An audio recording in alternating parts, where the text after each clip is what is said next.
आप देख रहे हैं राहुल जी के इनके फैंस के बाद देखे आप यहाँ कैसे इनके दिलों में प्यार है राहुल जी के लिए। प्रधानमंत्री बनाएंगे राहुल जी को? बिल्कुल बनाएंगे इंशाल्लाह। आने वाले इलेक्शन में आने वाला पीएम तो राहुल गांधी जी होगा। राहुल गांधी जी होंगे प्रधानमंत्री? बिल्कुल होगा राहुल जी, बिल्कुल। जो बीजेपी ने प्रोपेगेंडा बनाया था 2019 के बाद जम्मू कश्मीर में, आज वो सबके सामने है, पूरे देश के सामने है कि सच क्या है। जो यात्रा की शुरुआत जो कन्याकुमारी से हुई थी, आज वो लाल चौक पर पहुंच चुकी है। आप मेरे पीछे देख पा रहे हैं ये लाल चौक का वो नजारा जो कांग्रेस के कार्यकर्ता, श्रीनगर के लोग का ये हुजूम आप देख सकते हैं।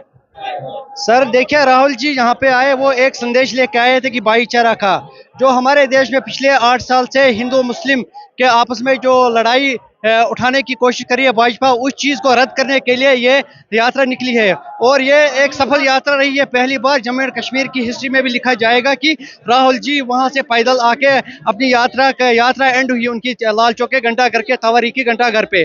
मैं कश्मीर से एक संदेश पूरे हिंदुस्तान के लोगों को देना चाहता हूँ कि जो अमन की बात करेगा हम उसके साथ है, जो अमन की बात करेगा, हम अमन की ख्वाहिश करेगा, हम 10 कदम उनके साथ है। और कश्मीरी लोगों को जो गले लगाने की बात की थी, वो असल में कांग्रेस गले लगाने की बात करती है, भाजपा सिर्फ बातें करती है। राहुल गांधी जी से मिले नहीं, देखा तो वो मिलने के बराबर हुए। हमने उनसे देखा और हमारे जो भी मिलने के बराबर हो जी जी जी। क्या नाम हुआ आपका? अयान। अयान जी, राहुल गांधी जी श्रीनगर पहुंच गए लाल चौक, कल वो झंडा फहराएंगे, कैसा महसूस हो रहा है? बहुत अच्छा। राहुल जी से कुछ उम्मीद है? बहुत सारी। क्या क्या उम्मीद है राहुल जी से? सर पहली उम्मीद तो देखो, अभी तक बीजेपी गवर्नमेंट यहाँ पे थी, उन्होंने हमें लारा दिया है। लारे का मतलब सब झूठ बोला है, सब झूठ बोला। वो करेंगे, ये करेंगे, पर किया कुछ नहीं। अब राहुल जी आए हैं, अब हमें लगता है कुछ ना कुछ होगा यहाँ पे। किसका खौफ है? होप है, होप। आशा है हाँ, राहुल जी से। अब देखो ना कैसा माहौल है आज। जो बीजेपी ने प्रोपेगेंडा बनाया था 2019 के बाद जम्मू कश्मीर में, आज वो सबके सामने है, पूरे देश के सामने है कि सच क्या है। हम यूथ कांग्रेस से हैं। हम राहुल जी, हाँ, कठुआ से राहुल जी को हम सांबा में मिले भी हैं। अच्छा, सांबा में मिले, आप कठुआ से चल रहे हैं? बिल्कुल। लाल चौक पहुंच गए? बिल्कुल पहुंच गए। तो क्या लग रहा है कि राहुल जी ने नफरत के बाजार में मोहब्बत की दुकान जनाब आप देखिए ना, अगर नफरत, अगर यहाँ प्यार नहीं होता तो ये लोग कहाँ से आते। ये तो कश्मीर की सड़कें बता रही है, ये इस वक्त का माहौल बता रहा है। आप कश्मीर का माहौल देखे कैसे लोगों के दिलों में राहुल गांधी के लिए प्यार है। उम्मीद है राहुल जी से कुछ? कुल पूरी उम्मीद है हमें राहुल गांधी। क्या उम्मीद है राहुल जी से? जो मोदी से नहीं है वो तो वो उम्मीद है तो राहुल गांधी से हमें है। जो इस टाइम के प्राइम मिनिस्टर से जो हमें उम्मीदें नहीं है, वो इस टाइम के राहुल गांधी से वो उम्मीदें हमें। मतलब जो मोदी जी से उम्मीद नहीं है वो राहुल जी से राहुल जी से। आप महंगाई देखिए, महंगाई कहाँ पहुंची है। गैस सिलेंडर 2013-2014 में 400 रुपए का था, वही गैस सिलेंडर आज 1200 रुपए में हम ले रहे हैं। क्या नाम हुआ आपका? मेरा नाम गुलाम कादर है। मैं एनसी तंजीम से हूँ, नेशनल कॉन्फ्रेंस से। तो आज हमें खुशी है कि हमारे श्रीनगर के अंदर घंटा चौक के सामने इतनी बड़ी पब्लिक बीजेपी के हुकूमत में इतनी नहीं थी जितनी आज इस राहुल जी का इस्तकबाल करने आए हैं।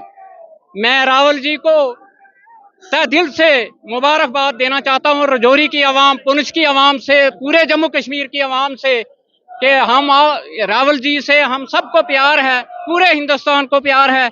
ऐसा लीडर होना चाहिए जो सबको साथ लेकर चले। तो यहाँ के लोगों का कहना है कि राहुल गांधी जी ने श्रीनगर में नफरत के बाजार में मोहब्बत की दुकान खोली है। बिल्कुल बिल्कुल। आप देख रहे हैं राहुल जी के इनके फैंस के बाद देखे आप यहाँ कैसे इनके दिलों में प्यार है राहुल जी के लिए। तो प्रधानमंत्री बनाएंगे राहुल जी को? बिल्कुल बनाएंगे इंशाल्लाह। आने वाले इलेक्शन में आने वाला पीएम तो राहुल गांधी जी होगा। राहुल गांधी जी होंगे प्रधानमंत्री? बिल्कुल होगा राहुल जी, बिल्कुल नया पीएम राहुल जी होगा। और राहुल जी से क्या क्या उम्मीद है? बस अब तो ये देखे हिंदुस्तान कहाँ पहुंच गया, सारा कुछ भेज दिया मोदी ने। क्या बेच दिया? रेलवे भेज दी, क्या क्या नहीं भेज, कश्मीर का पावर भी भेज दिया। जो हमें यहाँ अभी तो बिल आ रही थी हमें 300 रुपए की, वही बिल पावर की बिल अभी आ रही है 700 रुपए की। ये तो 2 दिन की बात है। मोदी जी ने कहा तो 370 हटा दिया, तो बहुत बदल गया। अब तो कश्मीर में हर कोई अमन और चैन की सांस ले रहा है। हाँ जी बिल्कुल बदल गया ना। आप देखिए ना, पूरे कश्मीर को खंडरात में तब्दील कर दिया, खंडर में तब्दील कर दिया। आप देखे, आप नहीं देख रहे क्या किया मोदी जी ने। 370 से क्या हुआ आपका? मेरा नाम है सईद गजनफर। हाँ, क्या 370 से सर ये हुआ, देश के हित में अगर देखा जाए तो नुकसान हुआ। अब देख लीजिए कैसे होगा। डेमोग्राफिकल चेंजेस किए गए 370 के बाद। चाइना ने खा लिया लद्दाख, उनको मौका मिल गया, पुराने एग्रीमेंट खत्म, स्टेट रही नहीं। इन्होंने मौके दिए, देश के हित में जो चीजें थी उसके अगेंस्ट कर दिया मोदी जी ने। और देख लीजिए महंगाई, अब देख लीजिए हर कोई चीज, या बेरोजगारी देख लीजिए, अनएम्प्लॉयमेंट, कोई भी चीज देख लीजिए किस तरीके से देश आगे बढ़ रहा है। किसी भी तरीके से देश आगे नहीं बढ़ रहा है, इसीलिए हम राहुल जी का समर्थन कर रहे हैं। तो अमन और चैन नहीं है सांस यहाँ पे? सर ये पूरे इंडिया में अमन चैन नहीं है। अमन चैन कहाँ पर है, हमें तो दिखाइए। सब कुछ मोदी जी गलत दावा करते हैं। जितने उद्योगपति है उनको, वो अमीर से अमीर तर बन रहे हैं और गरीब गरीब से गरीब बनता जा रहा है। कहाँ से डेवलपमेंट हो रही है सर? आपको लग रहा है कहीं से डेवलपमेंट हो रही है? ये जो अब देख लीजिए गुजरात की बात देख लीजिए, वहां तो कोई गवर्नमेंट स्कूल है ही नहीं। कौन सा मॉडल दिखा रहा है? गरीब का बच्चा कहाँ पढ़ेगा? आप हमें बताइए, गरीब का बच्चा कहाँ पढ़ेगा जब गरीब, उसके लिए स्कूल नहीं, गवर्नमेंट स्कूल। इन्होंने उद्योगपति जो है उनके स्कूल खोले और वहां से पैसा कमा रहे हैं ये। अच्छा, मतलब स्कूल खोल के वो पैसा कमाने की कोशिश कर रहे हैं। बिल्कुल सर, उनके पीछे उनका हाथ है। जैसे अडानी है, अंबानी है, उनके स्कूल, बड़े बड़े स्कूल चल रहे हैं और उनको वो पीछे से, मतलब जितना भी सपोर्ट है मोदी को, वो मोदी को प्रोवाइड कर रहे हैं। जैसे व्हाट्सएप यूनिवर्सिटी है, उस पर पैसा खर्चा कर रहे हैं, मीडिया पे खर्चा कर रहे हैं, तो ऑब्वियसली ये उनके हित में ही काम करेगा। क्या लग रहा है जब राहुल गांधी जी लाल चौक आए हैं तो एक तरफ गुलाम नबी आजाद उनका विरोध कर रहे हैं कि ये जो है क्षेत्रीय पार्टी मूल्यों की जो है कांग्रेस अपना सफलता, क्या ऐसा कुछ है क्या? देखिए sir, we are with the ideology of the Congress. We are not with the individuals. Individually हम किसी के साथ नहीं है। We are with the ideology of Congress.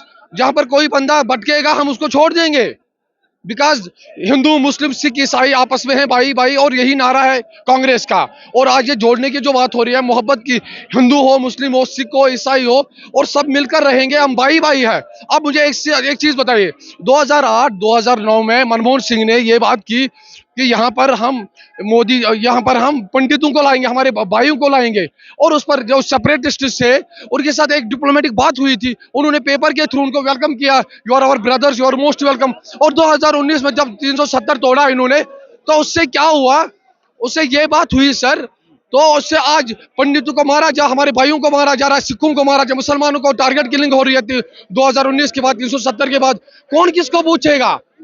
देखिए, ये एक बड़ा खुलासा है। इनका कहना है कि 2019 के बाद जब 370 हटा तो यहाँ हिंदुओं और सिखों के साथ टारगेट किलिंग हो रही है। यही बात सर, हिंदुओं के साथ, सिखों के साथ, मुसलमानों के साथ, everybody is the victim of this very atrocity of the Modi. के साथ टारगेट किलिंग हो रही है। सर हो तो रही है 2019 के बाद से। अब सर आंकड़ा देख लीजिए, उससे पहले तो किसी पंडित भाई पे टारगेट किलिंग नहीं हो रही थी। कोई मतलब जैसे हुर्रियत थी, सेपरेटिस्ट थे, उनके साथ बात तो हो रही थी डिप्लोमेटिक। कोई यही तरीका, अंधा कानून तो था नहीं। कोई भी किसी को मार रहा है, किसी को पकड़, वो उनको जेलों में रखा, किसी को तो पकड़ते थे, भाई ये क्या हो रहा है? कोई तो था सर। अब कौन किससे पूछेगा, कौन किसको मार रहा है, क्या पता है सर?